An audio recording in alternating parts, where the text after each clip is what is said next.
Whether you are a young gamer or an old-time video game enthusiast, you have most likely heard about the speedrunning charity marathons organized twice a year under the banner of Games Done Quick. Originally conceived as Classic Games Done Quick in January 2010, these marathons are now a worldwide gaming phenomenon. The two major events, AGDQ and SGDQ, consistently bring in concurrent viewers in the hundreds of thousands and are simultaneously restreamed in 7 different languages. While these events seek first and foremost to garner funds to help the Prevent Cancer Foundation and the Doctors Without Borders organization, they also allow millions of gamers around the world to assemble and cheer on some of the most skilled video game players out there. This last point is definitely what initially drew a lot of people in, myself included. After all, for a long time, gamers did not have a public forum to celebrate the best of their own. In my case, I discovered GDQ in 2014. Although initially the concept of speedrunning seemed a tad foreign and difficult to understand for me, I grew to enjoy watching GDQ and I learned to appreciate all that goes into being a great speedrunner. Actually, I even dabbled into it myself. It requires quite a lot of discipline and practice, let me tell you. Now, if I had to pinpoint 2 prime elements that made me change my mind about speedrunning, it would be 1. The charismatic and knowledgeable speedrunners that have graced the GDQ scene over the years, and 2. The unforgettable runs that have been showcased at the events. From reading and hearing other fellow GDQ fans, I believe it played out quite similarly for a lot of them. With all of that in mind, I have always wanted to create a video that would feature some of the greatest speedruns to have taken place at GDQs. I just thought it would be a great way to celebrate both the events and the players who have put hundreds, if not thousands, of hours behind their runs. More so, it would allow speedrunning neophytes to get a better sense of why so many of us enjoy watching the GDQ marathons, and maybe, just maybe, get them interested to a point where they might tune in for the next event. As a result, I have spent many hours scouring the interwebs for GDQ devotees' opinions, and I also drew from my own personal experience with the events to come up with what I believe to be a good representation of Games Done Quick at its best. Although I suppose you, dear viewers, will be the final judges of that. Without further ado then, the 20 best GDQ speedruns of all time. What better way to start this list than with a Mario Bros speedrun? Even people who have never touched a video game in their lives have heard of the famous Italian plumber. This speedrun featured one of the lesser known Mario Bros titles, the Lost Levels, which for those who do not know, is the real sequel to the original Super Mario Bros. On the NES.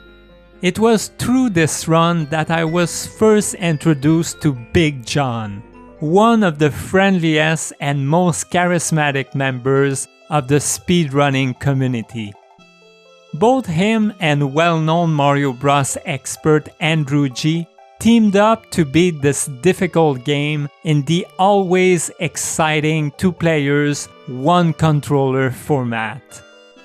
For those who are new to the speedrunning world, the rules of this format ask of each player that they only press the buttons on their half of the controller. As you might surmise, this is not an easy category to run in platforming games, as it requires a ton of coordination and synchronization from both players. They pretty much have to become one. Even Big John and Andrew, who are both masters at this game, encountered a few issues. However, Big John always swiftly made light of these moments. You trying to push my buttons? Get back on your side of the controller. God dog it. On other occasions, though, their skills were apparent as they pulled out some mind-blowing moves that definitely required perfect harmonization.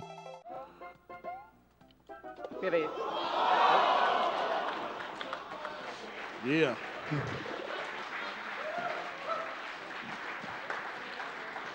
Going back to Big John himself, this run proved to me that the man was a born entertainer.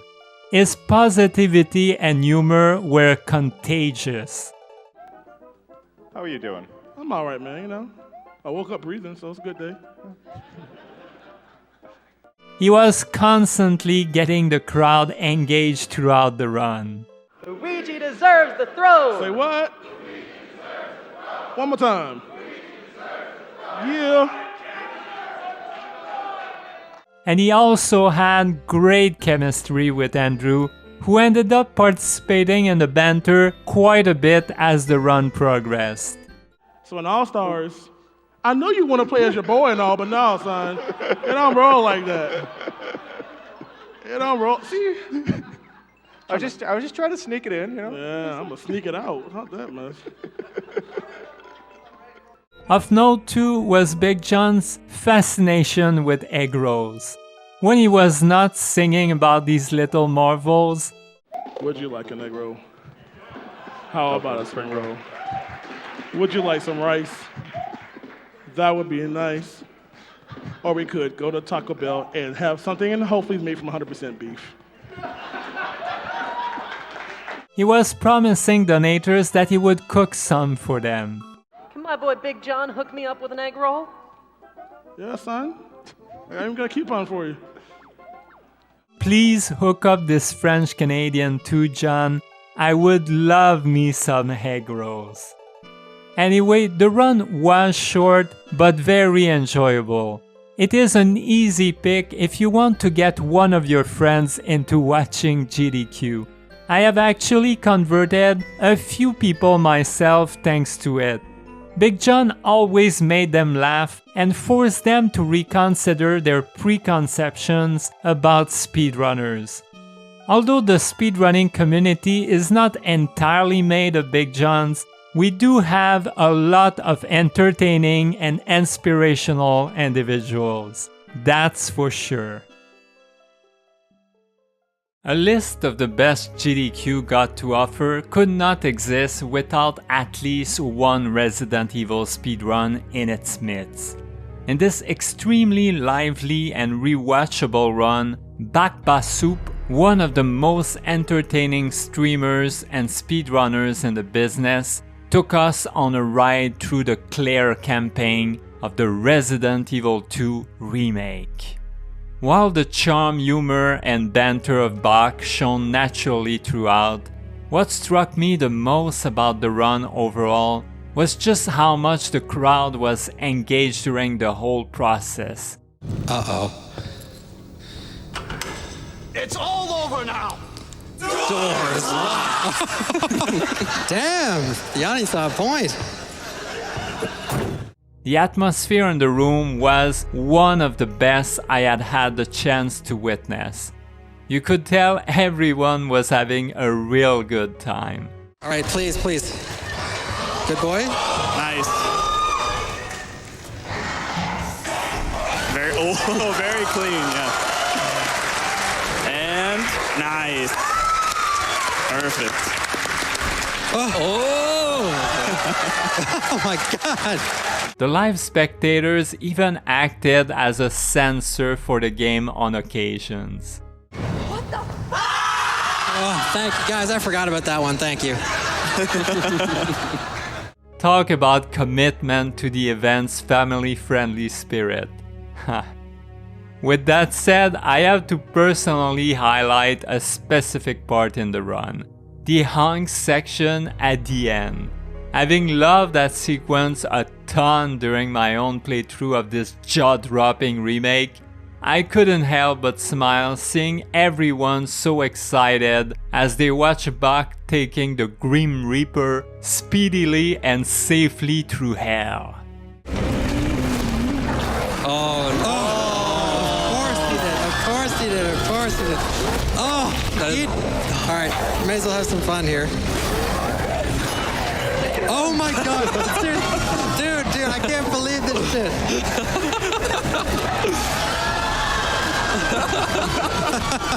I am going down with a fight. Let's be honest, the horror segments at GDQ events are always fantastic. There are so many good runs I could have chosen for this list. However, I truly believe that this particular one has been the peak of it all. Mastering Super Mario RPG is not an easy task, requiring you to routinely succeed in attaining 100 straight super jumps with Mario, among other things. In this amazing run, the aptly named Justin Credible did that and much more. While he brought his skills and his nerves of steel to the table, the couch behind him provided some of the most insightful commentary ever at a GDQ event. Pidgey0 in particular was an extremely informative commentator here. She almost sounded like an inside-the-game helper at points.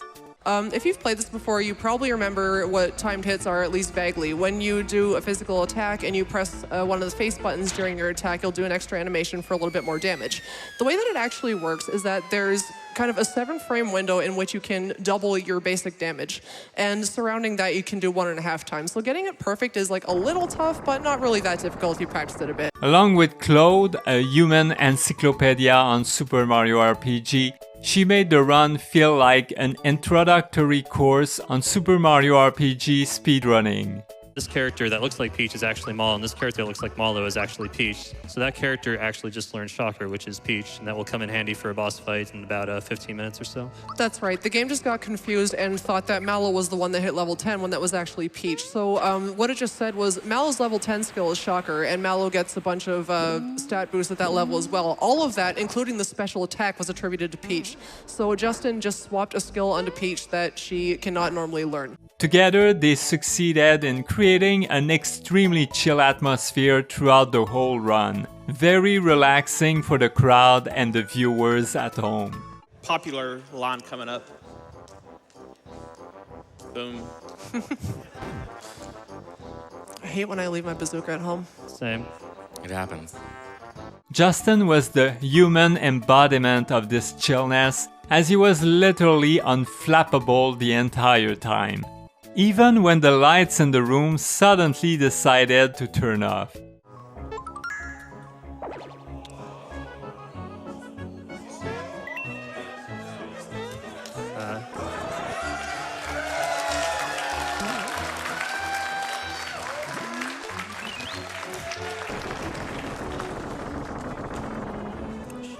We live in. This high school composure served him well every time he had to clear the infamous 100 super jumps in a row. A feat which was incredible in the context of a live marathon.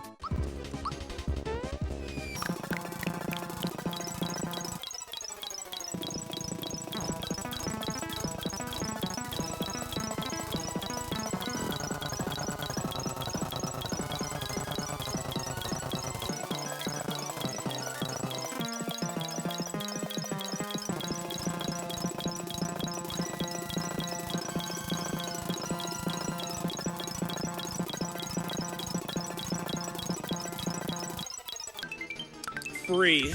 Absolutely free. That is Very nice. 100 super jumps. Wow! To think I have trouble clearing 50 super jumps in the comfort of my own house with only my cat watching on in disappointment. Anyhow, if you ever hope to quickly pick up and learn how to speedrun Super Mario RPG, this playthrough is a must-watch. The quantity and quality of information thrown the viewer's way was enormous, and combined with Justin's performance, it made for a long-lasting classic of speedrunning. When it comes to classic role-playing games, the first Dragon Warrior has to be one of the grindiest and slowest out there. At least, that used to be my belief. Until I watched Ness Cardinality speedrun the entire game in less than 30 minutes without using either wrong warps or glitches. Sadly, this run is one of the most underrated out there. I believe mainly because of the game's niche fan base. It is a shame though, because throughout the run, Cardinality put on a clinic for the viewers, juggling with a ton of information and precise movements. And another pause, here I'm watching the animation of our sprite to determine how long I'm waiting. Here are 3 commands, command, command, command, and our third excellent move. We got really lucky RNG to encounter them so soon. Here we have to take a bit of a longer pause to find exactly what we're looking for. It was pretty much a master lesson in how to speedrun and do insightful commentary at the same time. Now we're going to start walking north here, and I'm going to stop on the first forest tile here. The reason I do this is because if we had walked onto the second forest tile, we would have encountered an enemy. So when we stop on that square, we're locked in place for 16 frames, and the RNG jumps forward 16 values, effectively allowing us to cycle past that encounter.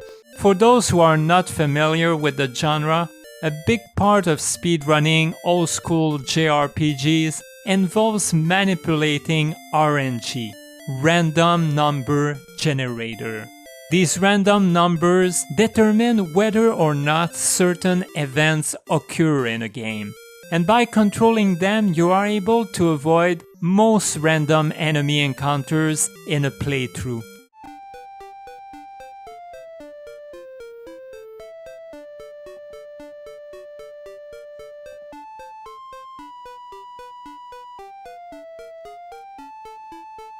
As a result, you save a lot of time, which, obviously, is the goal in a speedrun. This usually requires the runner to keep track of the number of steps they take in the game at all time, which Cardinality did exceptionally well in this run, despite doing most of his own commentary. It's very important for me to note in terms of the difficulty of this, if you make one mistake, if you pause in the wrong spot, the RNG just spirals out of control and there's no way to reset yourself. All of that in front of a live audience. Talk about being a god at multitasking. Another thing that was impressive was his extensive knowledge of the game. So there are 5 phases to this section. We need to go get the Staff of Rain, get the Rainbow Drop, clear a staircase on the first floor of Sharlock, pick up Erdrick's sword, and then after all that, go and beat the Dragon Lord. Tying these sections together is pretty difficult in real time. On multiple occasions, you could tell he had memorized every inch of Dragon Warrior.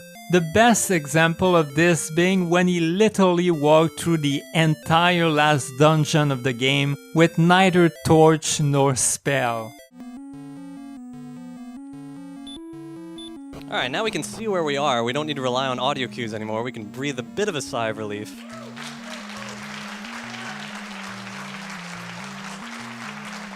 Who would have thought that someone could have made this game look so easy? Very long speedruns are rarely showcased at GDQ marathons because of the obvious time constraints. Therefore, when one such run makes it on the schedule, you can bet that it is going to be a good one. One of the best examples of this is the Majora's Mask co-op run that was done by Magin Phil, Trev Person, Thief Bug, and Full Grown Gaming at SGDQ 2016.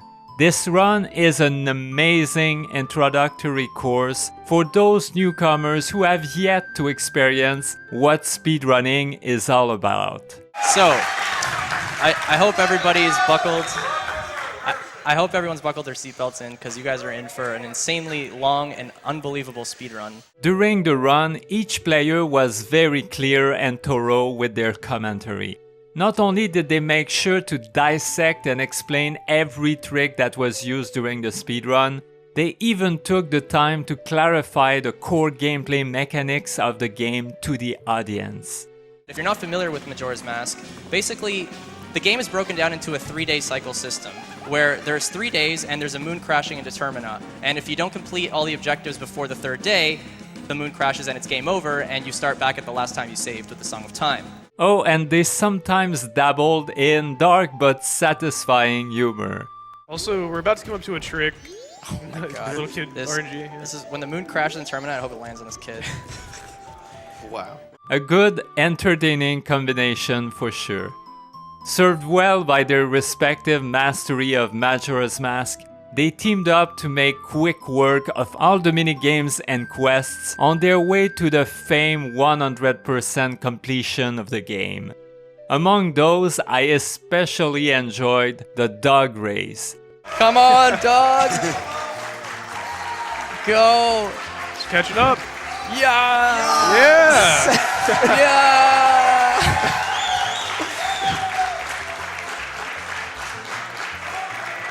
Oh man. Oh man. Yeah!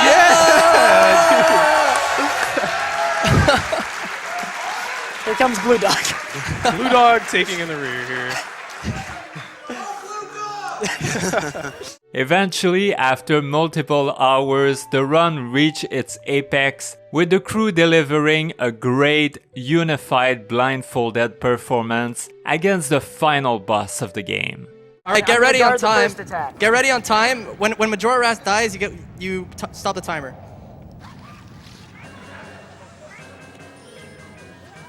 Alright, that's fine. Nice.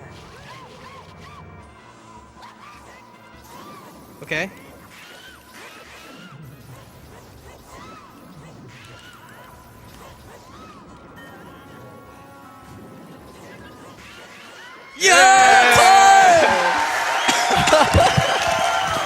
On the whole, it was a great showing by the Forerunners.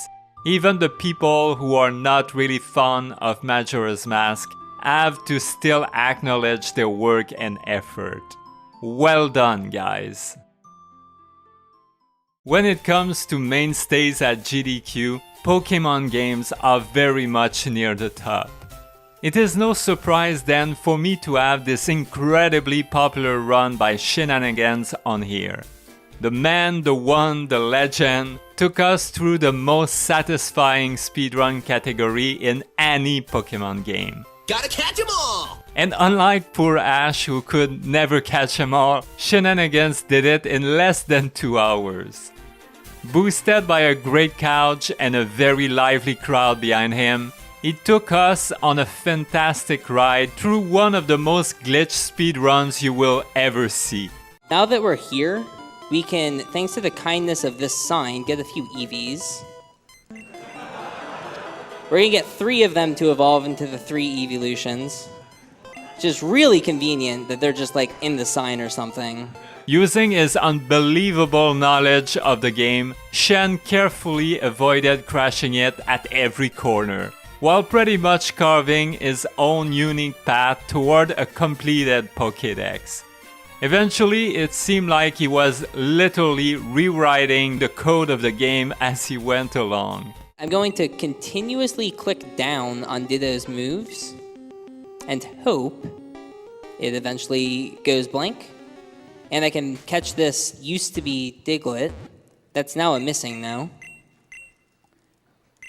Now, they told you not to catch Missing No as a kid, but I'm going to. I'm going to look at its stats, and this will allow me to get a Horsey, which is a Pokemon that's really hard to get otherwise.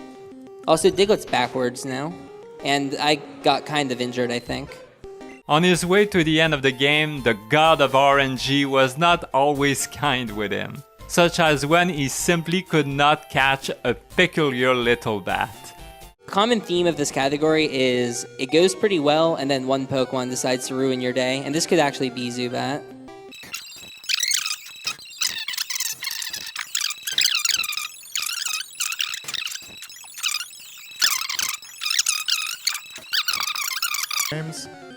If you move and then stand still.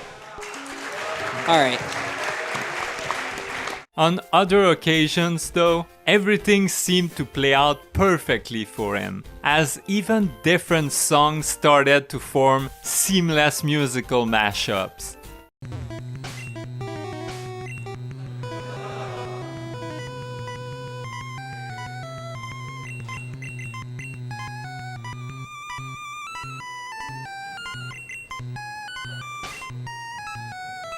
Talk about timing.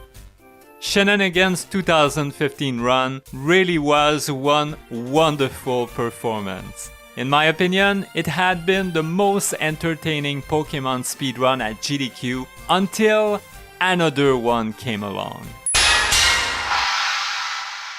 But wait, we are not there yet. While most speedruns on this list have been chosen entirely based on the quality of the runner's performance and for their outstanding couch commentary, a few others have been selected largely for containing the most unforgettable moments of GDQ.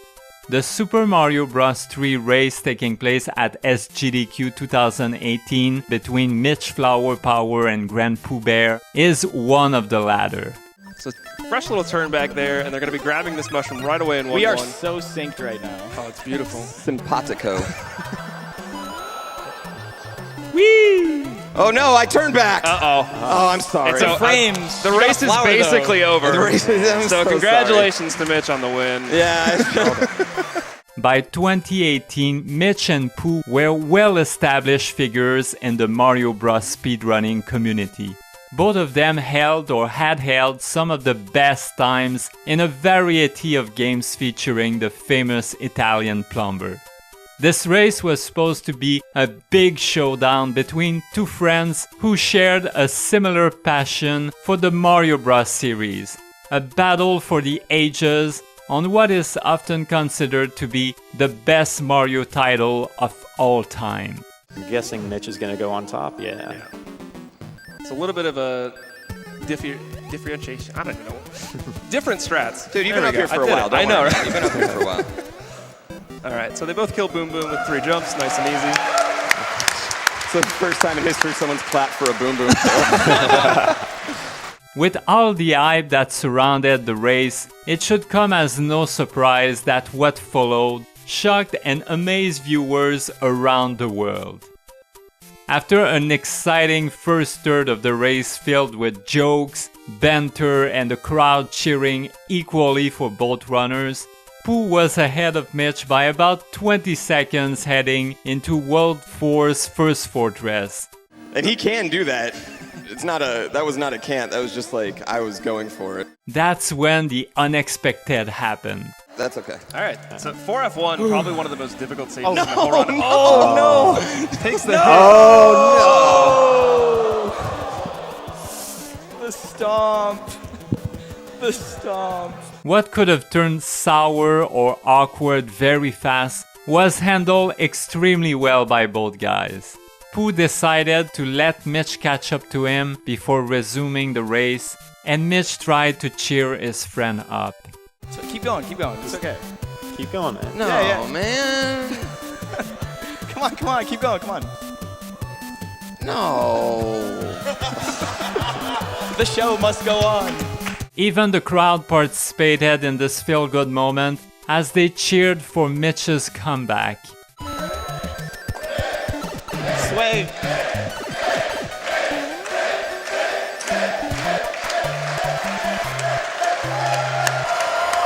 After Mitch caught up to Pooh, the fantastic run continued on, with both the crowd and the runners working off each other. The end was nigh when Pooh struck again. No! Oh. No!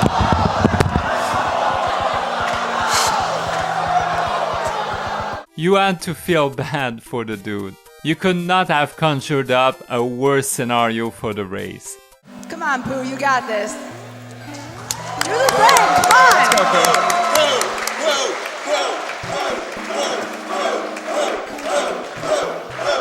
on! Nevertheless, Mitch was determined to salvage the run in some way, and proposed to attempt the wrong warp glitch to finish the game. Well, guess what happened?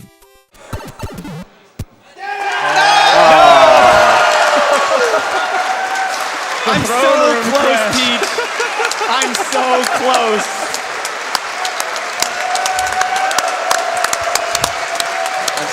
It's okay. It really was just that kind of day. Remember how I said before that very long speedruns are not a common thing at GDQ marathons? Well, here is a huge exception to the rule. A run of Final Fantasy VIII that lasted nearly 10 hours. This is the first instance of something that you'll see happen a number of times in this run, in which you're given options of dialogue, and basically ignoring everyone and not caring about anyone's feelings saves the most time. Keep in mind that this run was also in the any percent category, which is the fastest way to go through FF8. Yes, that is crazy, I know. But this is typical of all the numbered Final Fantasy games past FF6. Let's just say that when you decide to learn to speedrun one of those Final Fantasy games, you are in for a lot of hours of practice. A lot. Toiju, Mutsuki, and Luz Belheim are among those crazy individuals who love this sort of challenge. Renowned as some of the best speedrunners in the world, these three guys have run this particular game countless of times over the years. At AGDQ 2020, they were able to demonstrate their mastery of it as they took turns at flawlessly completing large sections of the game. What was so great about this run was that it remained entertaining throughout despite its incredible length. As someone who has tried speedrunning long games like this live, I know too well how difficult it is to keep your viewers hooked the whole time. Yet these guys did it with ease, maintaining the viewer's interest with constant narration of the game and well-timed lore exposition mixed in with some jokes. And, so now Squall is, very obviously in the moment where he's like finally opened up to this girl. After all this time. And then as soon as the song's over, she's being taken away. And she's like, I still have your ring. And he's like, I know. That's why you got out of space.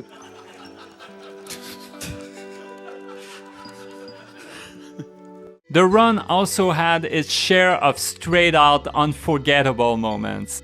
This included Luz Belheim's mind-blowingly fast blindfolded menuing.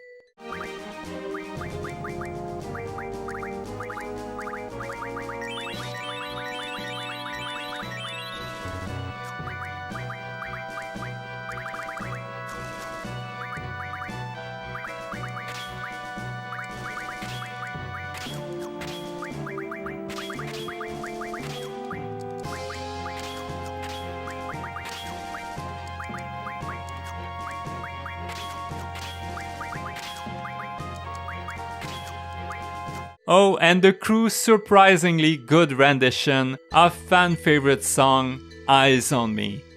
Darling, so there you are, with that look on your face, as if you're never hurt, as if you're never down.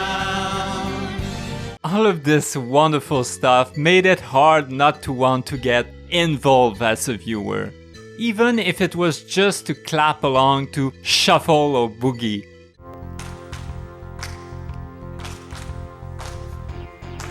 Shoutouts to everybody clapping along back there. Yeah. Anyway, this run is definitely a must-watch, even if you have to do it in multiple sessions. And the same can be said of their other Final Fantasy speedruns. These guys create some of the most chill and relaxing speedrunning content out there. They easily deserve to be on this list. Super Metroid is largely considered to be one of the best games of all time. Along with Castlevania Symphony of the Night, it solidified the subgenre of games known as Metroidvania in the minds of gamers everywhere. As a result, it is not surprising that Samus's biggest adventure has been showcased almost every year at GDQ events. Each of the Super Metroid runs usually featured the aptly coined kill or save the animals incentive. So keep on donating towards whichever goal you want to see achieved. Who knows, maybe we'll both save and kill those animals within the same event. Save the Animals is currently in the lead. Also save the Metroids, but kill the animals. Unless we have to save the animals, obviously, because then we haven't practiced That's true. Which always garnered enormous engagement from the viewers. They're gonna have to kill the animals. Oh. Perfect. Literally at the buzzer, Save the Animals wins at $116,000. The animals will die. This let them choose whether Samus would end up killing or saving the animals at the end of the game. The most memorable of these Super Metroid runs usually pitted the most skilled Metroid players against each other. Although every one of these races were brilliant, one especially stood out to a lot of people. The dramatic any% speedrun that took place at SGDQ 2016 between veterans Oats and Goats, Zost and Sweet Nom, and newcomer Behemoth 87. 5, 4, 3, 2, 1, go! These four gentlemen had to race against each other in one of the hardest Super Metroid categories ever. Keep in mind that during this race, dying is a real possibility. There are no saves.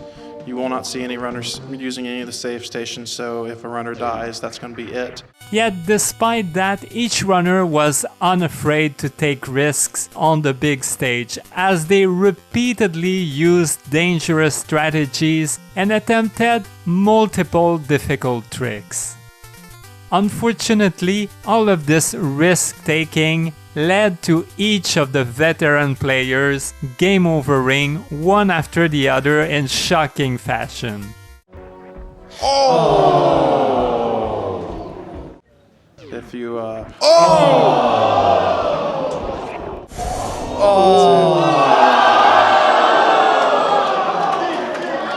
In last place for most of the race, Behemoth ended up being the final hope of the run, even being finished.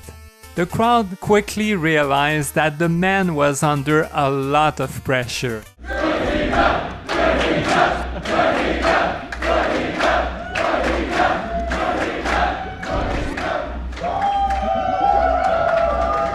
This seemed to give him just enough confidence as he went on to complete the rest of the game brilliantly, and thus won one of the craziest races at GDQ.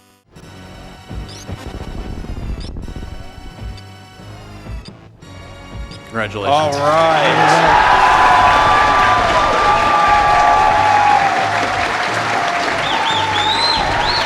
All of this during his first ever appearance at the events. Talk about giving one hell of a show. Rarely have runs failed at GDQ with all of the players dying during a race, but this one came very close. To quote the people from Twitch chat after the run ended, that is Super Metroid. In the past 20 years of gaming, there has not been many games that could be considered harder or more unforgiving than Cuphead. This love letter to 1930s cartoons and to the relentless difficulty of NES platformers was extremely popular after its release in 2017. To find it showcased at GDQ was only a question of time.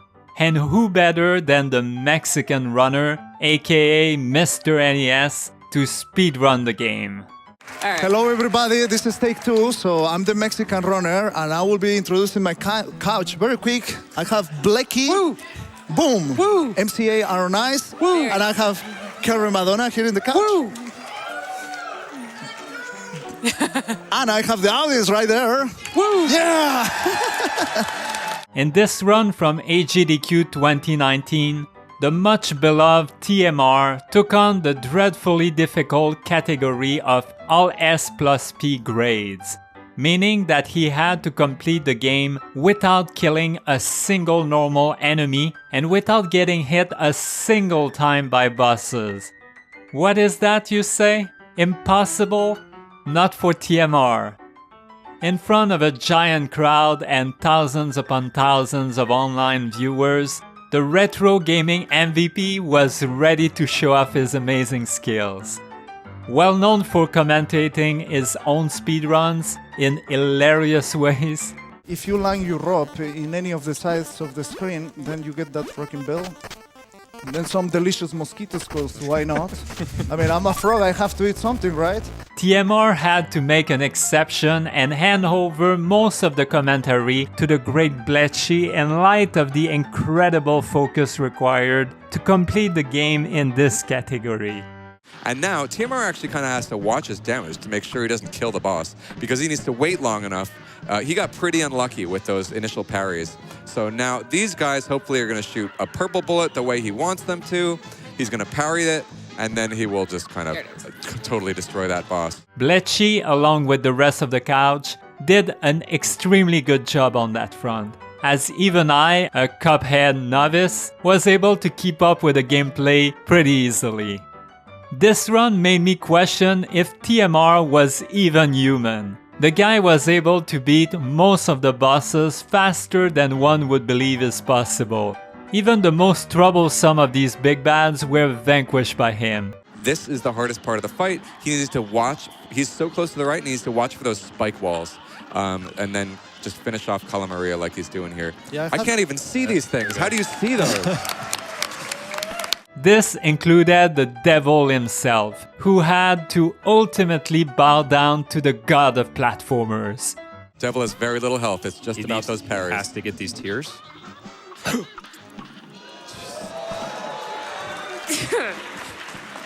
Time! Oh, and as a reminder, TMR accomplished all of this on expert difficulty. Meanwhile, the majority of us mere mortals had trouble beating it casually on normal difficulty. I killed it. No more acorns. I can't freaking breathe! Stop it! I even heard about this one guy who apparently had trouble finishing the tutorial of the game. I think it was a journalist.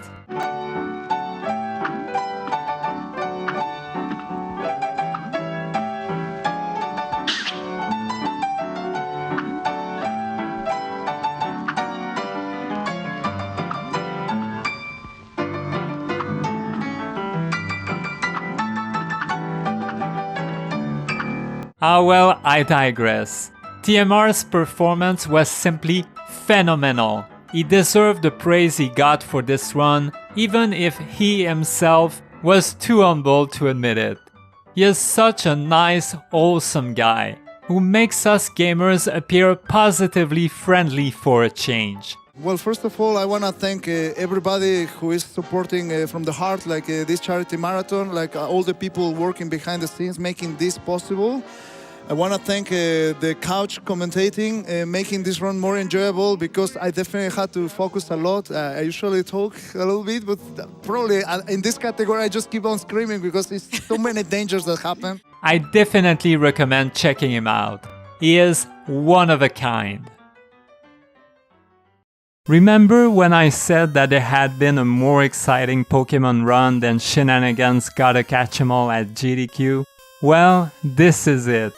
The 80% glitchless Pokemon Crystal run from SGDQ 2019 ran by Kaiserun. Hi everyone, I got the thumbs up while we were talking. How's everyone enjoying SGDQ so far? Hope everyone's enjoying it. Yeah, come on crowd, come on. So I'm sure a lot of you already know who I am. I am Kaiserun, the perennial Games Done Quick failure. Just like his friend Shenanigans, Kaiserun is a veteran in the Pokemon speedrunning community. In this extremely entertaining showcase of Pokemon Crystal, those two guys teamed up along with the rest of the couch to give the viewers one hell of a time. Can you even see through those glasses? Alright, so kind of. Any movement mistakes, I'm gonna blame on that. I didn't hear what you said, but I agree. Although this might not be the most technically sound speedrun you will watch, thanks to a few mistakes by Kaiserun and some pretty bad luck, it was still incredible. The guys just brushed off these unlucky moments with laughs. Yeah, he has a B drill, which this isn't a good really pass, annoying. but I'm just gonna go super fast. Watch, this will be easy. Growl fail would be nice, or poison powder miss. Of course we get razor leaf. Of course it's gonna crit, so we're just gonna reset anyway. Hey, it isn't a GDQ without this. Don't get paralyzed. Why would you say anything?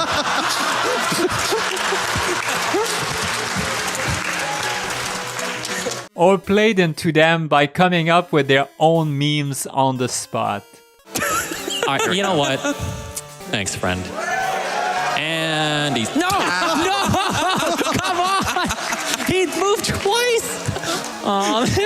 Is this the double? No, he has time. He has time. Okay. I'm so sad. Make sure you hold up after this fight. You're like frames off. Here, co-op run. All right. Get ready to hold that. Watch the... As soon as the fight ends, you're going to press up for me. I'll hold it, don't worry. All right.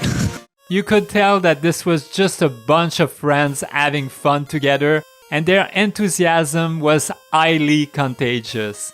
Indeed, this high level of energy was equally felt in the crowd throughout the run, as the attendees constantly demonstrated their engagement with cheers, applauses, and much more.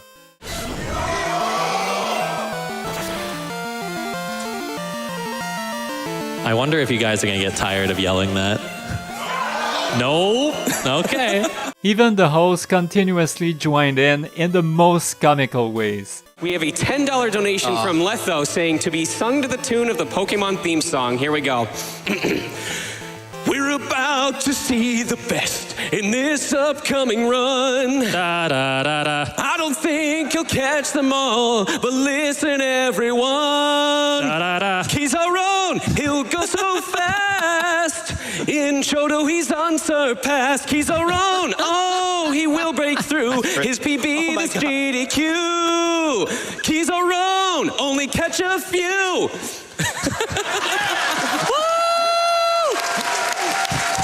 The positive energy in the room was simply relentless. I am not even the biggest fan of Pokemon games, yet I stayed hooked the whole time through. I really believe that this run is among the best choices to pick when it comes to introducing newcomers to the world of speedrunning. Diglett Dig donates $50.51 going, Diglett Dig, Diglett Dig. Trio, trio, trio.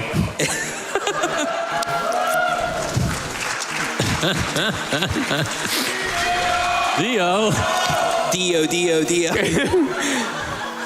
It just has that perfect blend of non-stop comedy and fun gameplay.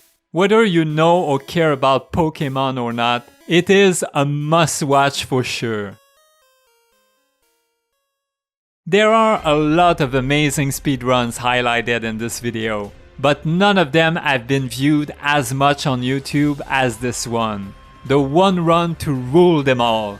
Super Mario Odyssey by Bayleaf at AGDQ 2019. Now, before you ask if an actual Pokemon ran this game, no, it didn't. We are talking about Bayleaf, the person, the human being. Throughout this run, I'll be doing a series of achievements that you will see at the end. And what that's going to do, it's going to net me some fast moons. So it kind of like the route plays into getting to have specific objectives to shave off time at the end. Backed up by the incredibly entertaining Spike Vegeta on commentary. Normally it was really annoying getting this T-Rex. You had to manipulate him in very specific ways. Go for it.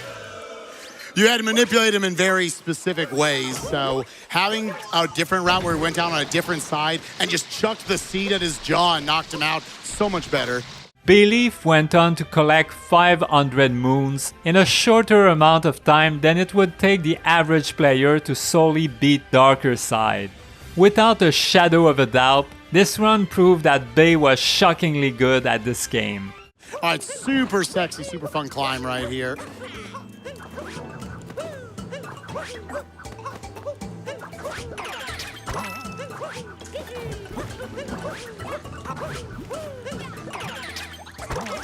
Beautiful stuff right there.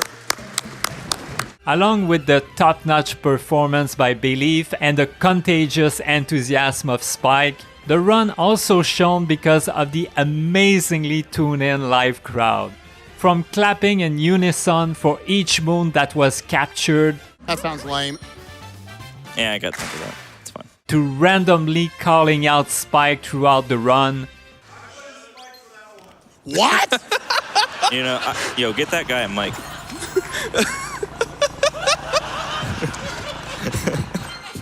The audience was a large part of why this was so enjoyable to watch. Sometimes it's easy to overlook the importance of the live crowd during GDQ events. Twitch chat, Twitch chat, Twitch chat, Twitch chat, Twitch chat, Twitch chat, Twitch chat.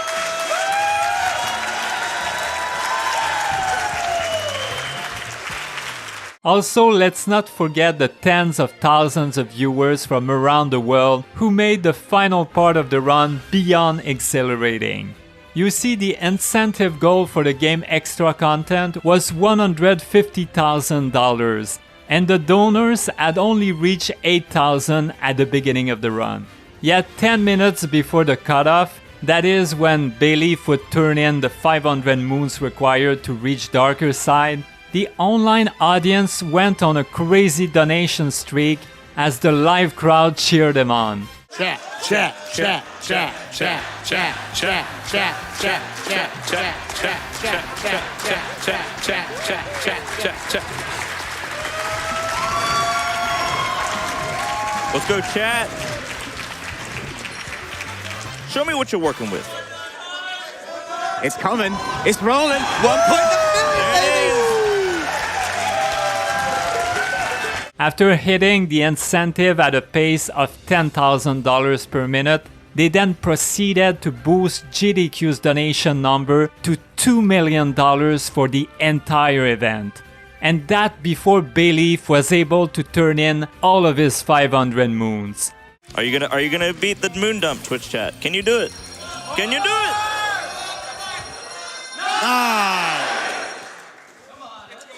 5. Oh, Monka S. Oh, you've got time. Monka S. Alright, we're fine. We're doing a couple backup moons. Yeah, it's fine. That's okay, cuz 6.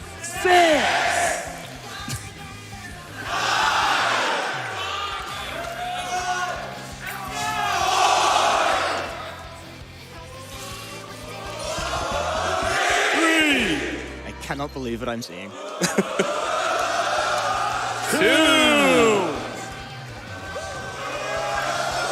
1.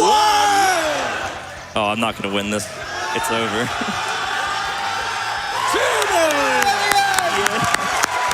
This whole stretch of the run was just pure excitement for everyone involved. In conclusion, the speedrun is one of the best examples of what makes GDQ events so great. Pro-level gaming, entertaining commentary, and incredible crowd interaction and participation. This was one for the ages. While Bayleaf's run is the most watched of all time, this one is probably the most well-known in the gaming community at large. Gameplay-wise, this is far from the best speedrun of Jak and Daxter out there, but that fact only helps in making the whole experience more entertaining. Indeed, lacking in both sleep and sanity, this run, my sanity, my car keys are gone. I'm a man on the edge. I don't know where I am. Here we are. In the game or like actually? I really don't know where. Am I in America? the runner Bonesaw577 was aware that he was not at his best and thus tried to find other more unorthodox ways to keep his audience entertained. This ranged from impersonating a famous actor who shall remain nameless. Wow, unbelievable. Wow. Wow. It's incredible, really. This speedrun is actually pretty impressive. To interpreting the game's story in the most hilarious ways. Help, they put keys where my eyes should be.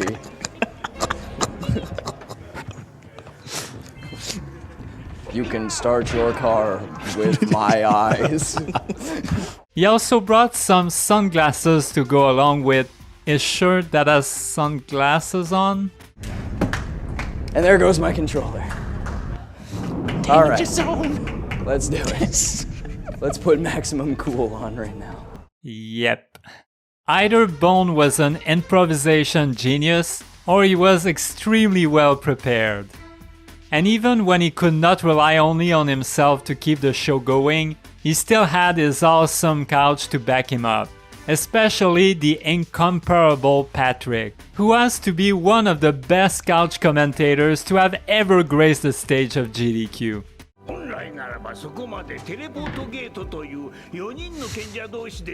I bet you guys understood teleporter gate anyway. Teleporter gate. Yeah.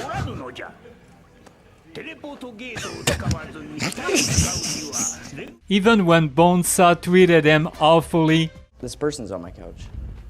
My bad, dude. Does anybody from the crowd want to come up?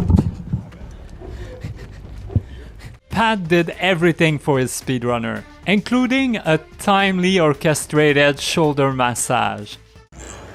Oh, baby. What the hell? Why are they clapping? I missed it. Talk about one hell of a friend. Every speedrunner should have a Patrick on their couch, that's for sure. Not wanting to be left out, the viewers also join in on this insanity as the donations came rolling in with some of the most hilarious lines I have heard at a GDQ event. The speedrun of Naruto and Pikachu is really fun to watch. Oh my god! It's true, I've never put that together in my mind before. That's really good. It just went on and on as the donors endlessly interacted with Bonesaw, while the poor guy fumbled through this Naughty Dog classic, hoping to finally reach its end and get some much needed sleep. It's 2 a.m. and you're playing Jak and Daxter, wearing sunglasses indoors in Minnesota, dude. I'm wearing sunglasses indoors, and I'm wearing a t-shirt where my sunglasses should be. I can't even... I actually what did you can't... just say? I'm so tired. If you ever decide to watch this speedrun on your own, make sure you are ready for a total descent into madness. I would suggest you watch it while tired and with some of your favorite alcohol on hand. If you are of age, of course. You are bound to end up in tears of joy.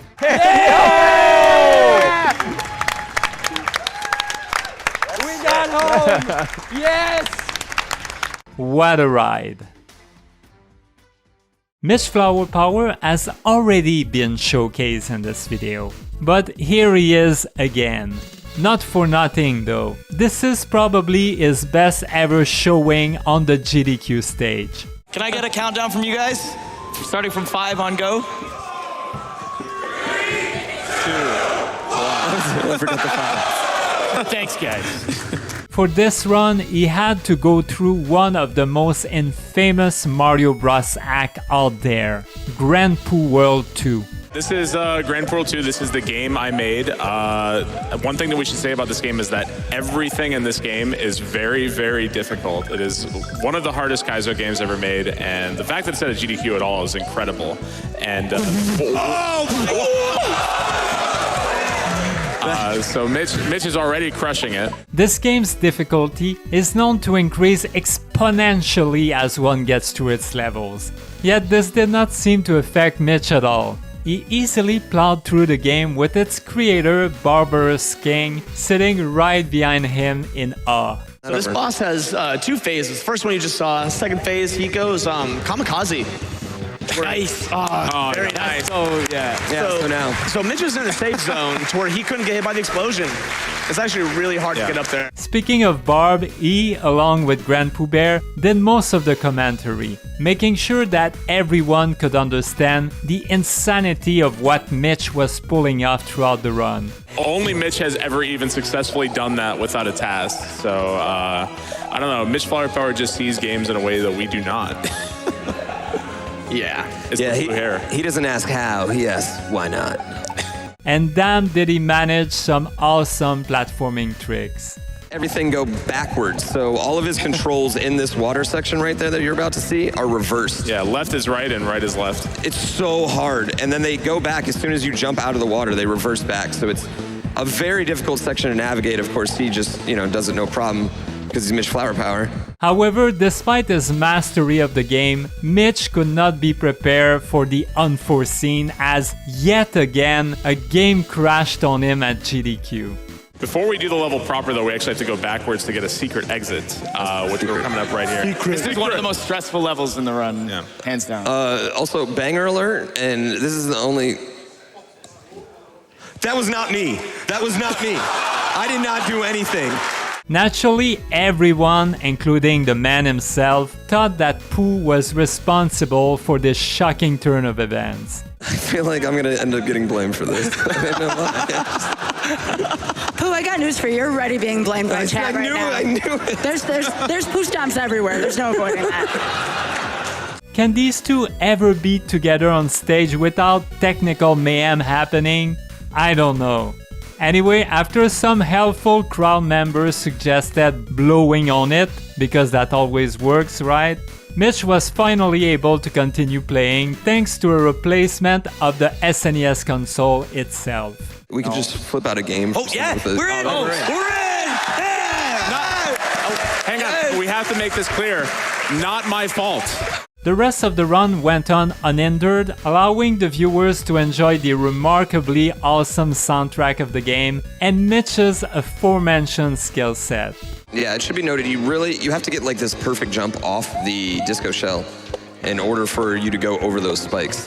Wow. Speedy boy. The crowd was definitely into it as they cheered on the king of 2D Mario all the way through the epic final battle against Bowser. You got it. Come on, give me a shell. 5 wall. Nice.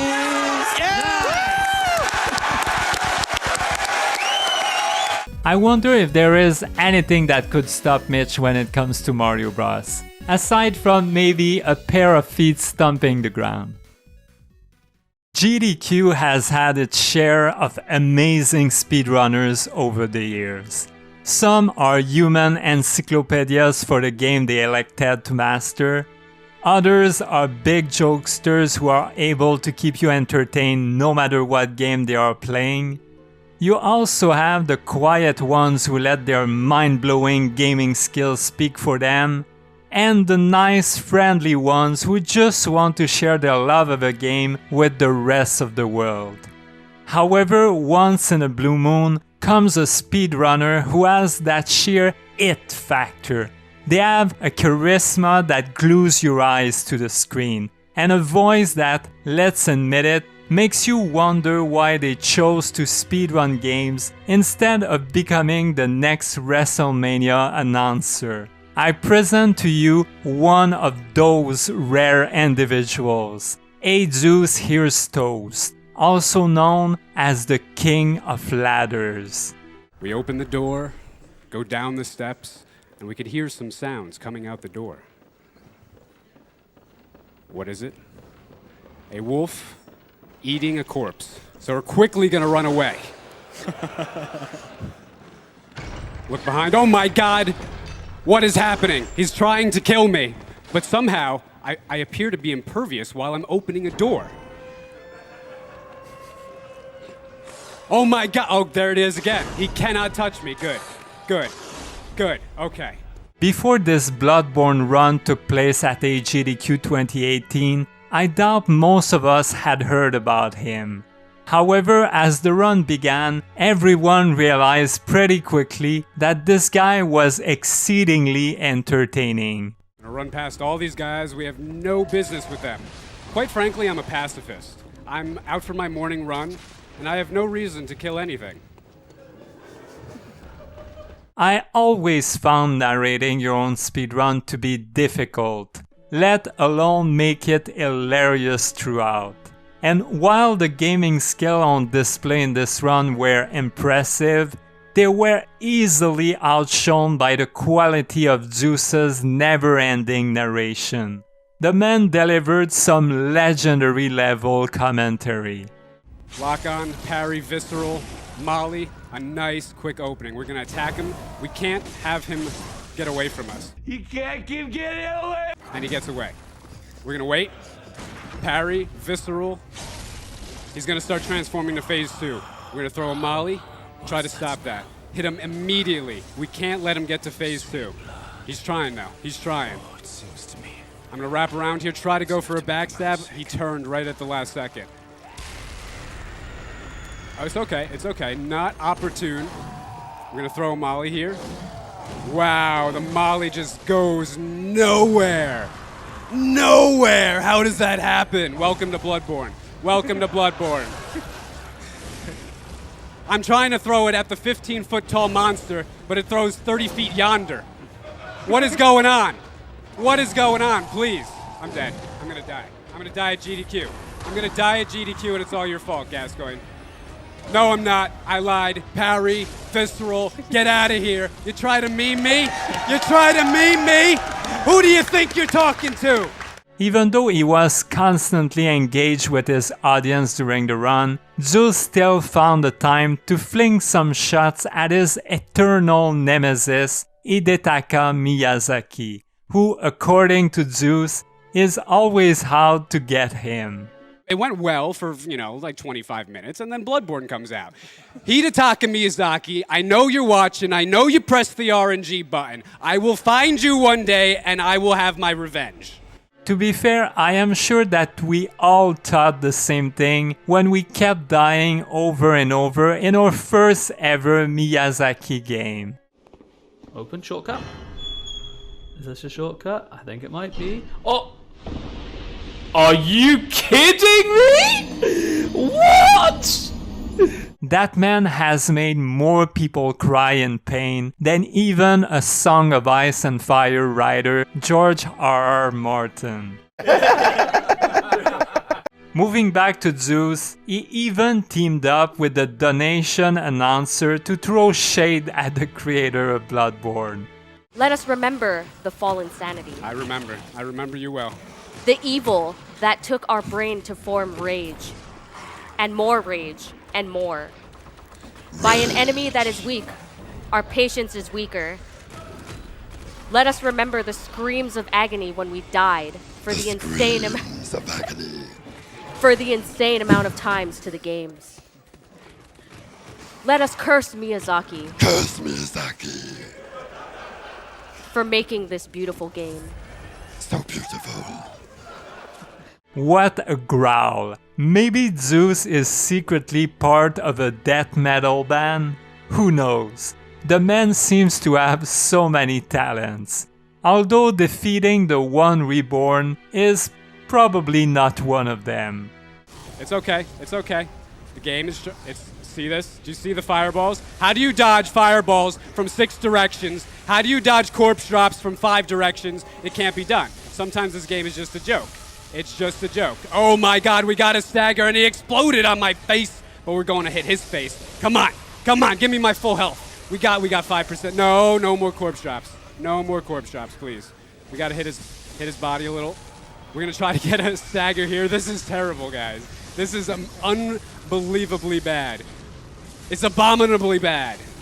Stagger, you son of a bee-natch. Oh my God.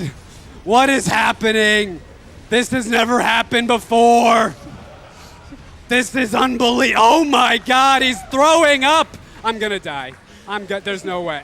What is this? What speedrunner has ever experienced this in their life? No one. Nowhere. Live at AGDQ for the first time in the history of the world, this has happened. Unbelievable. I can't believe this. I can't believe this. We're just gonna wrap around.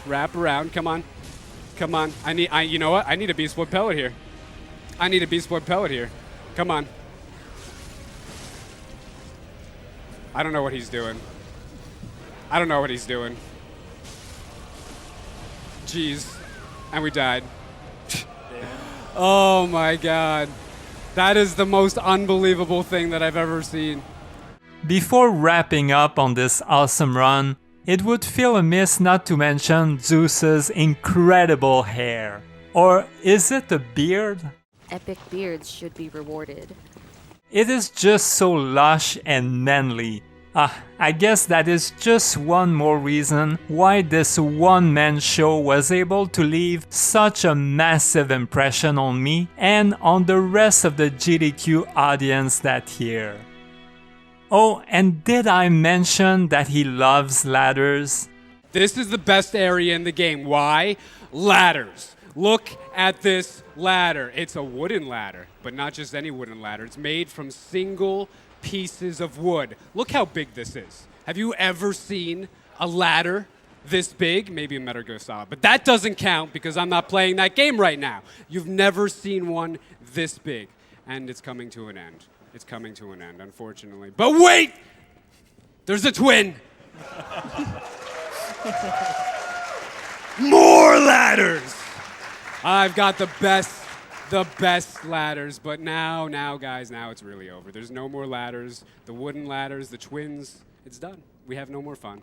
The rest of this run is gonna be completely serious. No more shenanigans, nothing. We're not even gonna mention the metal ladder that's coming up right now. 3 ladders in a row! In the end, Zeus, you convinced me to love them too. We are now entering the top 5, so at this point you should only be expecting the best of the best. And this run, my friends, definitely deserves to be in that category. It is without a doubt the best showcase of Chrono Trigger and of the JRPG genre at a speedrunning event. 3, 2, 1, go!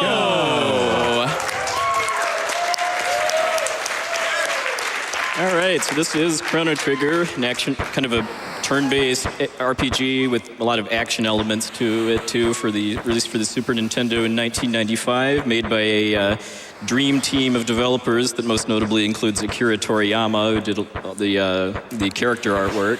At the core of this memorable run was Puexil, who has long been known in the speedrunning community as the go-to guy for JRPG big hitters. The man is a master at pretty much every classic JRPG from the 8-bit and 16-bit eras. For anyone who has played Chrono Trigger before, you know from the get-go that watching a glitchless run of the game is like watching a very long movie. And a movie with a story of that magnitude requires good narration, which Puexil and his awesome couch were more than welcome to give. Yeah, so we're getting kind of a little bit of a plot dump here, both finding out how to get home, which is what we've pretty much been doing ever since escaping from Guardia Castle and coming to the future, but we also hit a random button on the computer that just so happens to play back a recording of an event called the Day of Lavos, and we find out that some kind of entity called Lavos emerged from underground in the year 1999 and laid the world to waste. That was a rough year. I remember it. Me too. It goes without saying that Puexil was also extremely educational, as usual. So, unlike the regular dinosaur enemies here, though, when Nizbel recovers from being stunned, he does this strong electricity discharge, which, since this is a glitchless run and I haven't glitched out my elemental resistance stats, that's actually very, very dangerous. The run was also filled with some comical moments, such as when Sporadic Erratic sang Gato's song in Japanese. 俺は強い俺に勝ったら15ポイント Very nice. Pointo, yes. To be fair, everyone gave their all during this run. The host, the runner, his couch, the donators, and the crowd. Although the crowd has to be particularly praised here, as I have rarely seen one as engaged and as excited at a GDQ event. You should have a dash ring on Ayla. Do you have? Alright, guys, just a little over $5,000. Okay. Do you have your battle speed set right? Yeah, we need to set that at some point too. Hold on. Okay. Read that. Okay, yeah, it's good to double check. Good to double check both. Okay. Yeah, okay. Some specs, and then We're down to $3,000. gee, what was the battle speed? Was it 8? It was hold on. You have the notes. What was the battle speed again? Can you read this? 1,500? I see 2. Are you sure it's 3? Yeah. Did we make it? Three. Did we make it? All right. Did we make it? Did we make it? No! We made it! I think we made it. All right. Let's go do the thing we all want to do.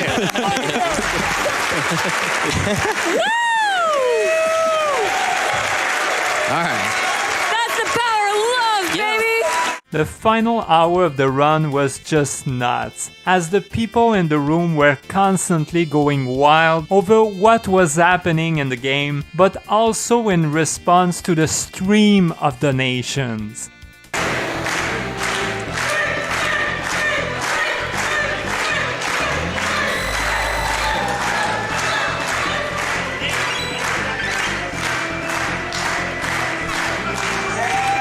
Please, Zeal. Let us end you.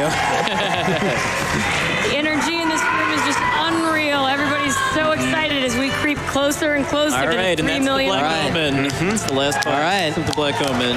Indeed, the viewers at home were donating like crazy, reaching over $600,000 in less than 2 hours, and over $1 million in that single run. Wow! To make it even more perfect, these donations allowed GDQ to hit $3 million total just as Puexil slayed Lavos and the credits began to roll. And that's what you guys are. Yeah. You're number 1. Yeah. Here it comes.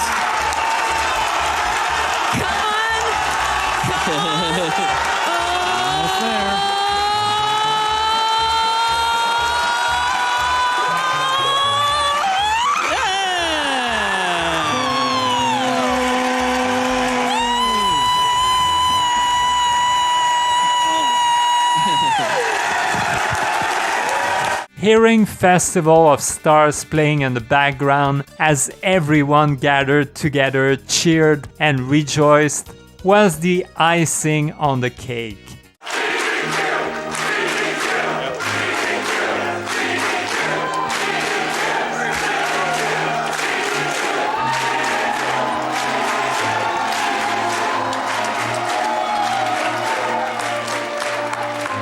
Well, I guess there's only one thing to say. Oh, wait a minute. This is Chrono Trigger. Let's get into the theme. Wonder Sean!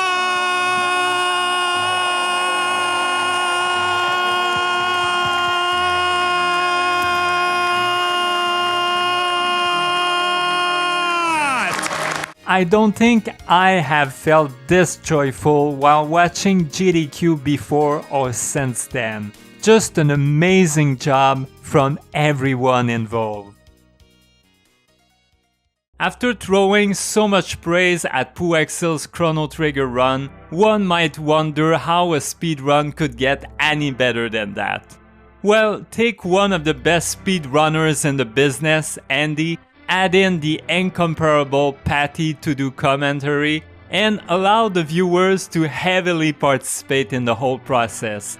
Bingo! You have got one of the most entertaining speedruns in the history of GDQ. 3, 2, 1, go. There we go.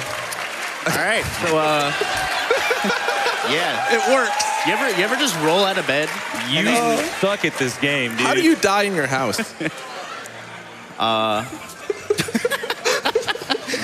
You know, sometimes you roll out of bed and you just want to get right back in. So that's what happened. That's true. And then you just turn into a dog. I think I was Tingle for like 3 frames right there. Personally, this is my favorite run of all time. Although there are a few others that are more impressive as far as pure gaming skills are concerned, this one is very hard to beat entertainment-wise. Hey, Patty, do you want to explain what an item randomizer is to me? Sure, I would love to explain what an item randomizer is to you, Andy. To you, it's everything. It's your job, it's your life, it's your love. Would you like me to explain what it is for everyone else but you? Yes, please. Okay. The main reason for this is the revolutionary crowd control feature that was added on top of the already great A Link to the Past randomizer format. This feature allowed anyone sending donations to impact Andy's playthrough in various ways.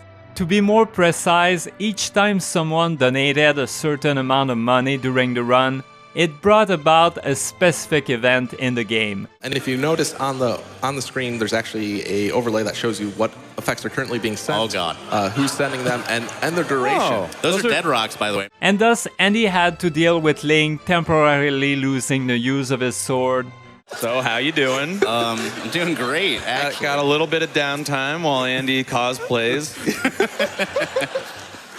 With Link's movement speed suddenly becoming vastly increased at the worst time. And it's important to realize that you guys can actually work together to trigger those. So if you're not prepared...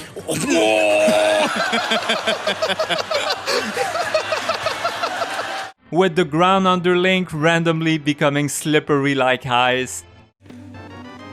Nice key. Please, thank you. Ice physics are not meant to be everywhere. And even with an army of cuckoos appearing out of nowhere to murder the poor alien boy. Gave me shivers. I will announce it later. Oh boy. Number 12 will shock you. Oh my God. Come on, Kako. Go, Aw, boo. Boo.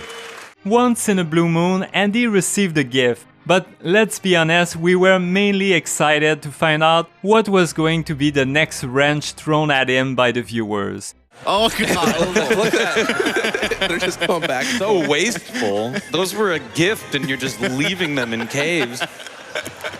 Someone bought those for you. Oh.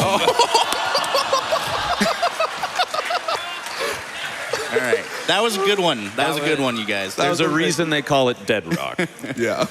Cruel, I know, but rarely had GDQ given a chance to the audience at home to actively participate in an ongoing speedrun.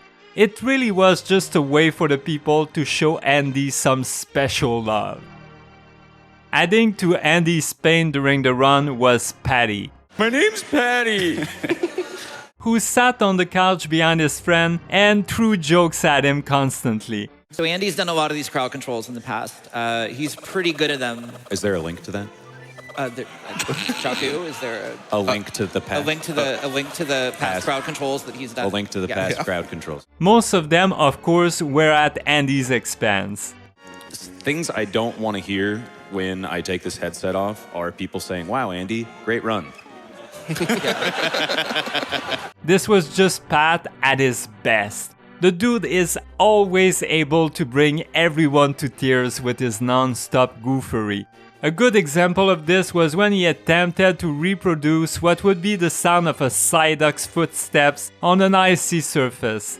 Look at those little flippers flapping around. What do you think it sounds like? Exactly that. Exactly that.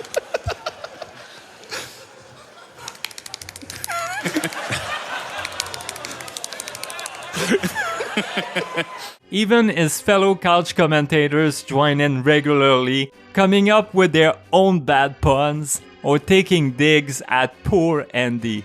I'm just excited that Andy is finally getting what he deserves. Right. Because Andy's good at this game. He made a big mistake by getting good at this game. And so it's really, really nice to watch people just take him down like maybe like 12 or so Man, pegs. that Like, was yeah. the funniest thing you've said. The banter was just never ending.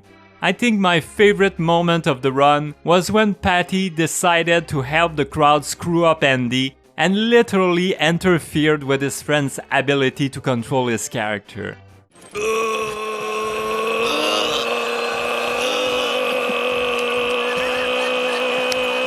This is to go even further beyond.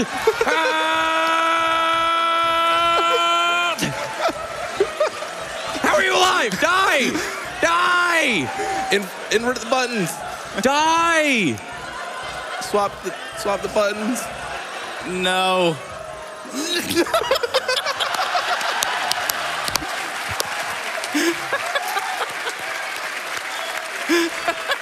That's one. You have to use bits to interact.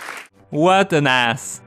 Eventually, Andy did get back at him as he showed Pat just how good he was at the game, handicaps or not. Oh, wow. Wow. Okay. Oh.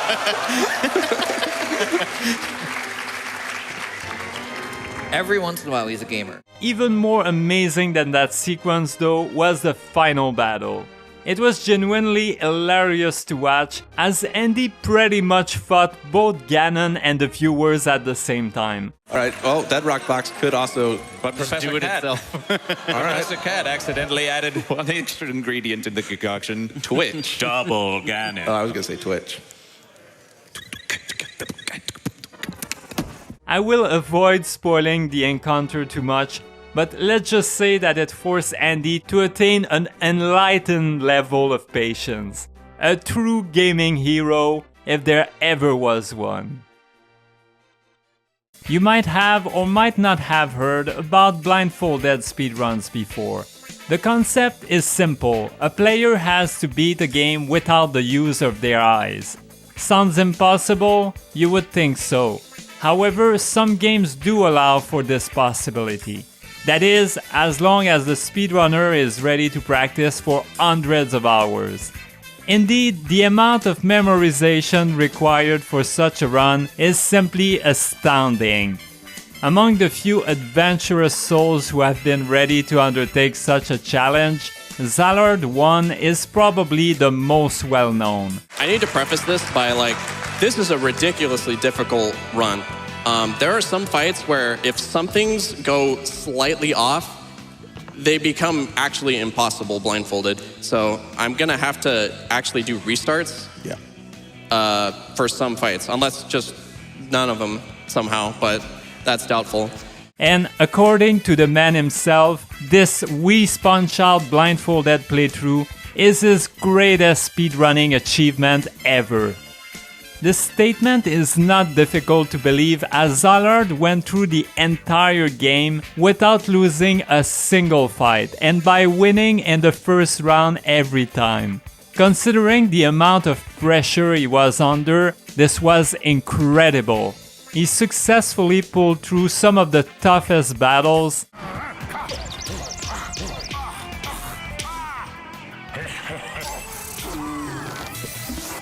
Thank God, dude. Oh my God.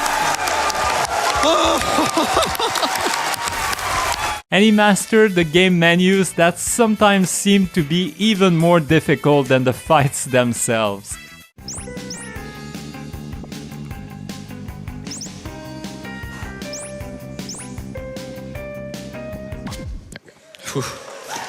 was a little scared when I missed that button there. Oh no, we clinched real hard right there. Thank God for the sound design of the game, which helped Zallard on multiple occasions. Still, one had to wonder how any of this was even possible. Was Zallard secretly a Jedi? Because despite being blinded, he was able to repeatedly pull off some incredible feats of concentration and timing, to the point where even his couch was astounded by him.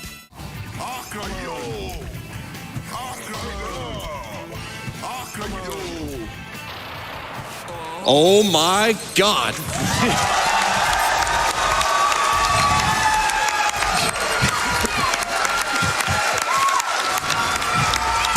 No way, dude. No way. Oh yeah, and the man got a lot of ovations during and after the run. I guess witnessing a blindfolded person playing a game better than you ever could with the use of your eyes tends to be quite impressive. Yes. All right. That skipped phases 2 and 3, which typically throw me into round 2. Yeah. To where I usually get TKO. You know how sometimes boastful people say that they could do something with their eyes closed? Well, in this case, that person actually stepped up and did it. Oh, let's go. I guess that's it. I guess that's it. Give it up for Zallard 1, everybody. Legendary performance. What is it you're saying? You want to see more blindfolded speedrunning? Well, how lucky for you! The next speedrun on the list is also a blindfolded one. And this time it is a run of the cherished Super Mario 64 in the 70-star category.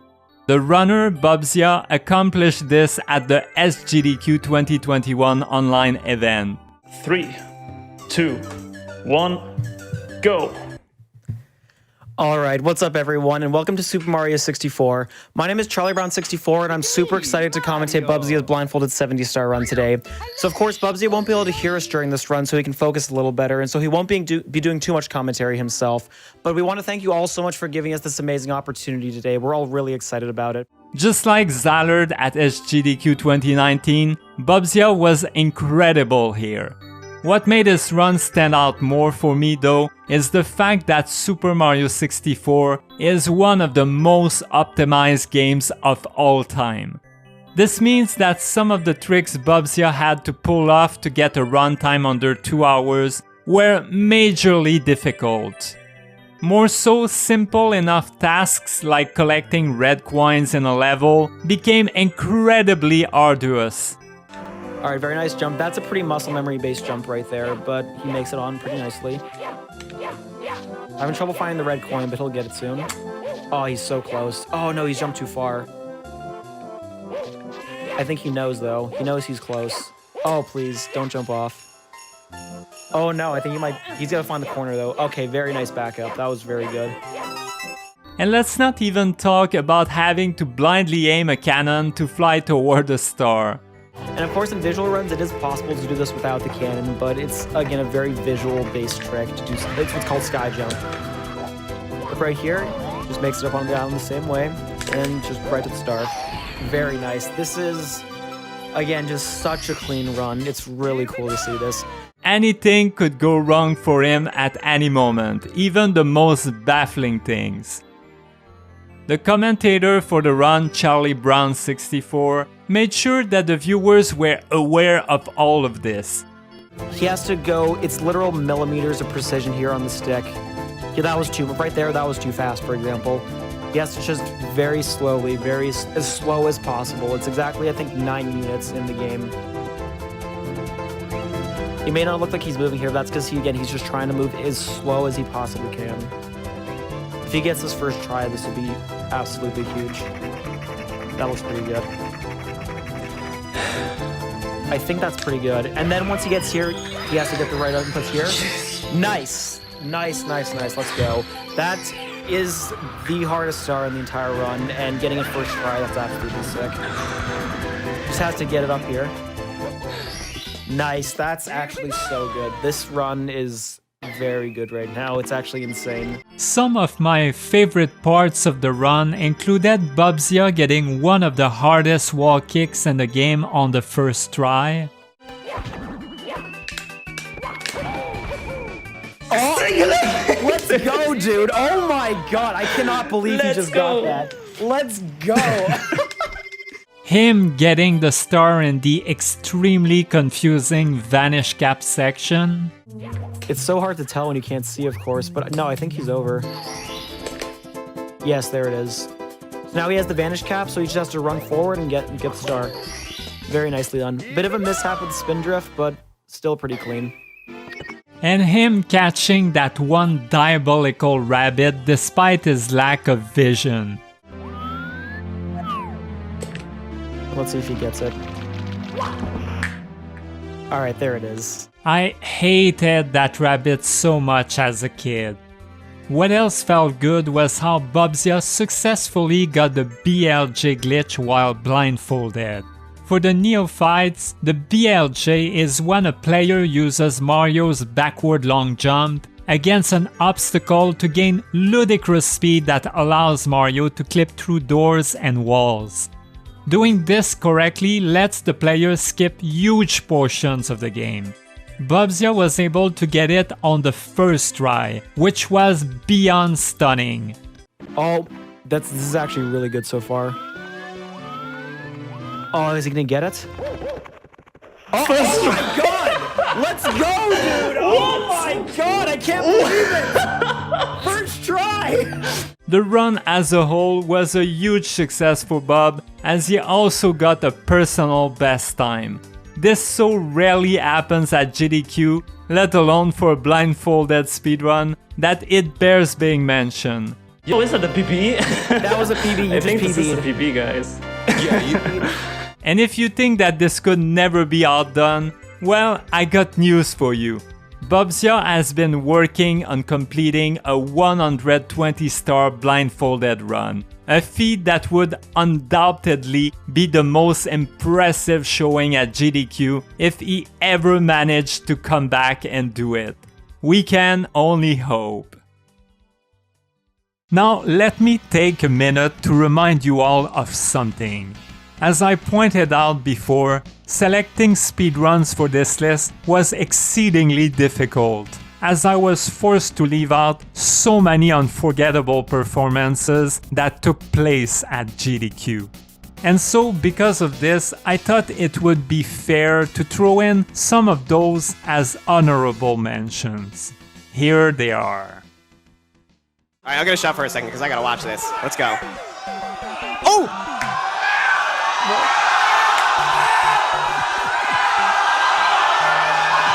Let's go! Oh! He's in there! Let's go! 5, 4, 3. He's done it, ladies and gentlemen. Amazing.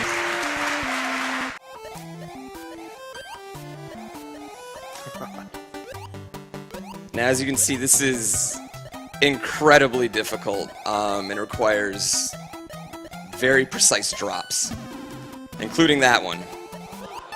Oh.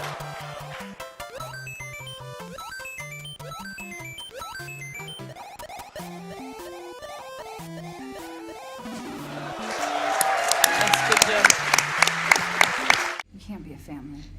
Oh, We this were face. never Watch the a face she family. makes. We will never be Ugh. a family. Then I don't need you anymore. Oh, man. Uh-oh. Buck gets hit number 2. I might die here. I don't have a healing item. Wait. Yes, I do. Thank Oh, God. boy. Oh, Wuss Cake with the save. boy.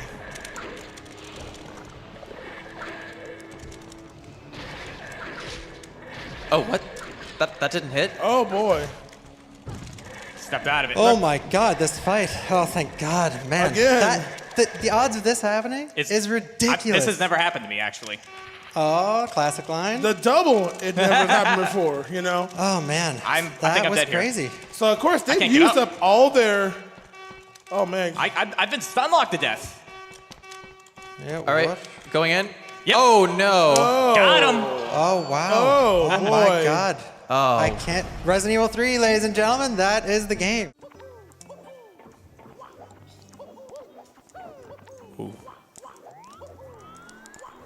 Wow, really good again. Oof. Yeah. This one's all about keeping your piece speed, so I don't know, enjoy. They all don't have midways either, so Yeah. if you die, you're going all the way back to the beginning.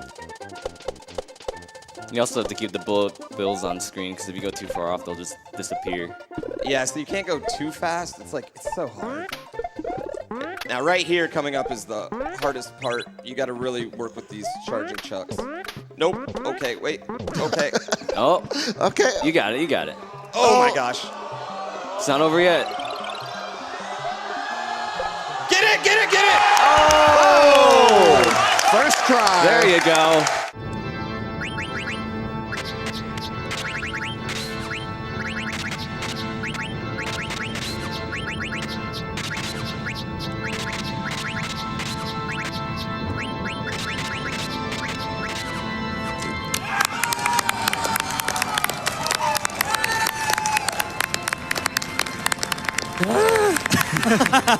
That was so cool!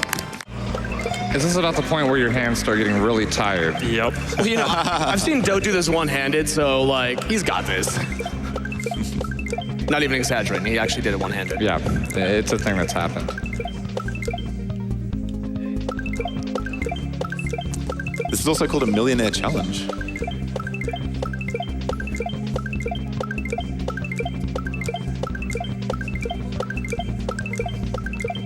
Almost. Getting close.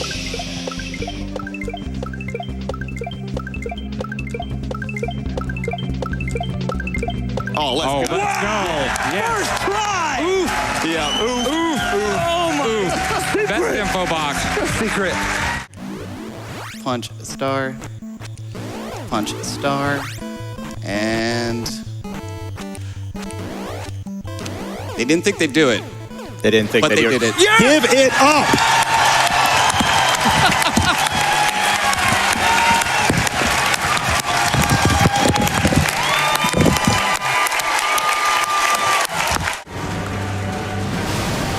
Heal up. She opens with an AoE. I apply RKR twice here.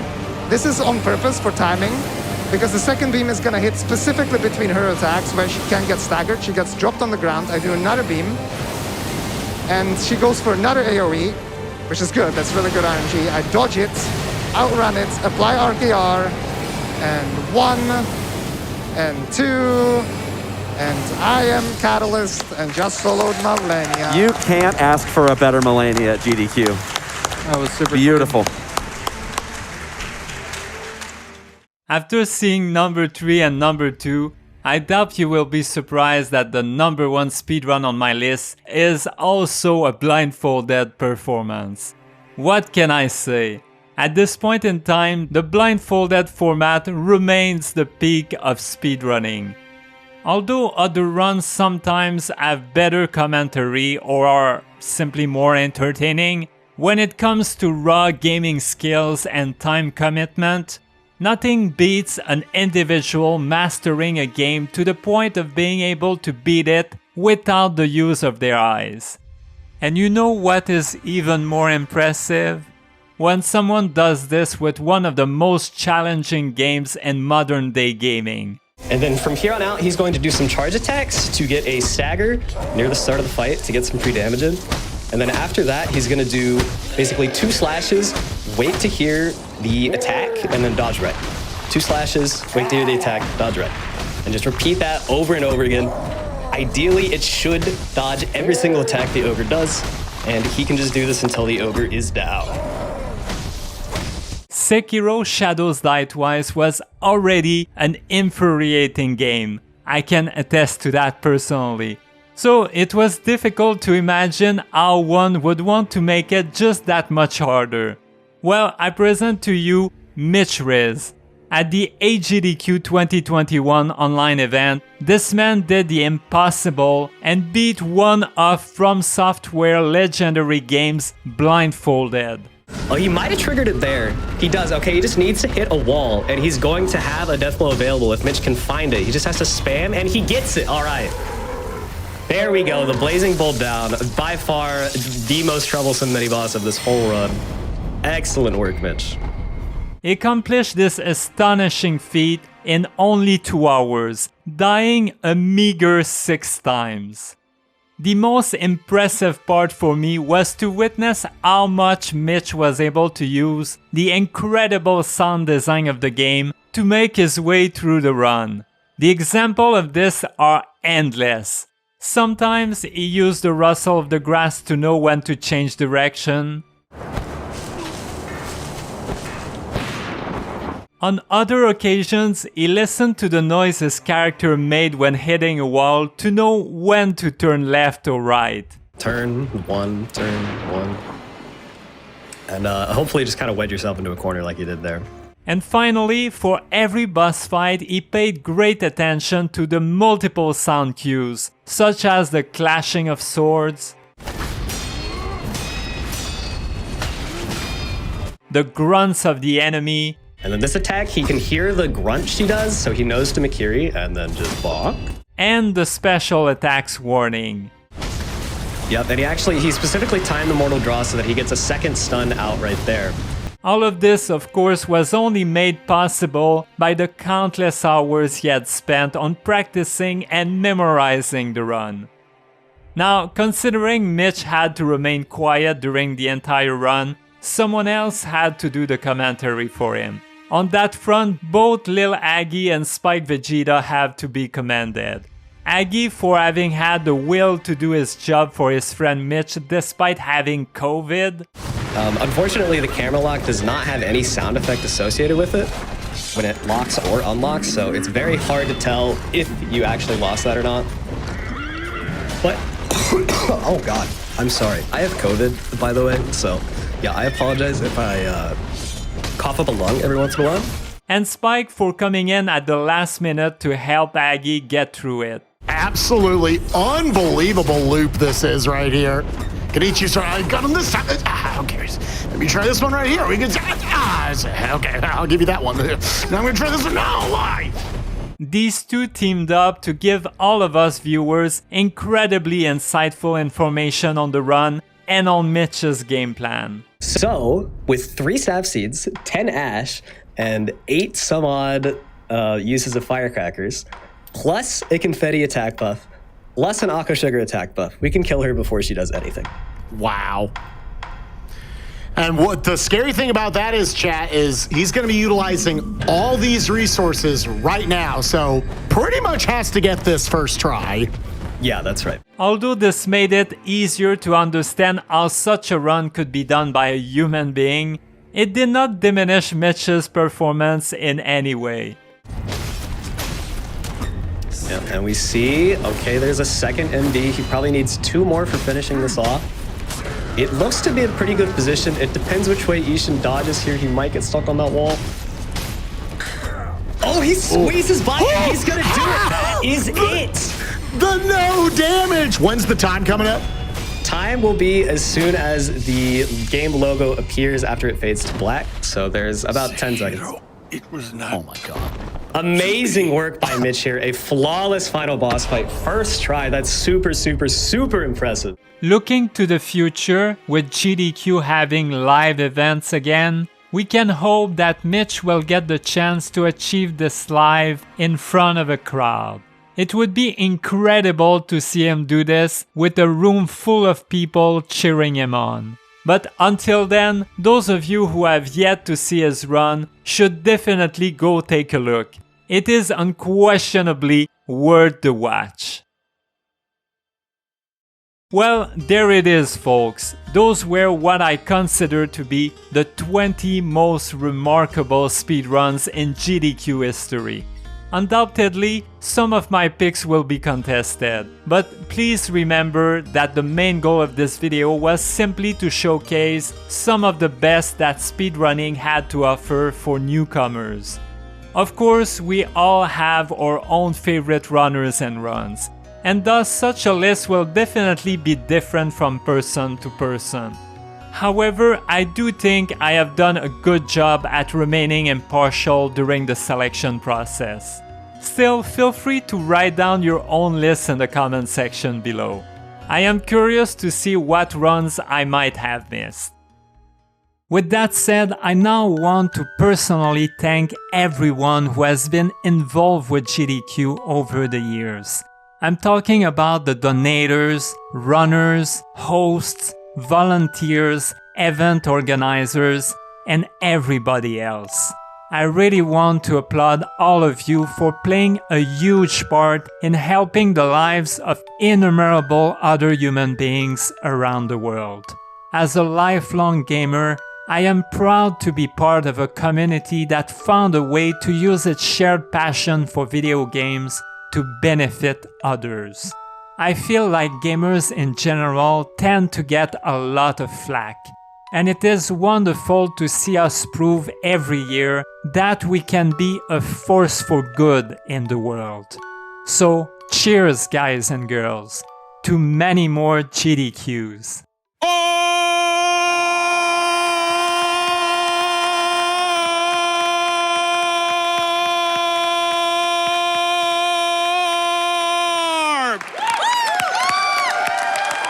And on that, peace and game on!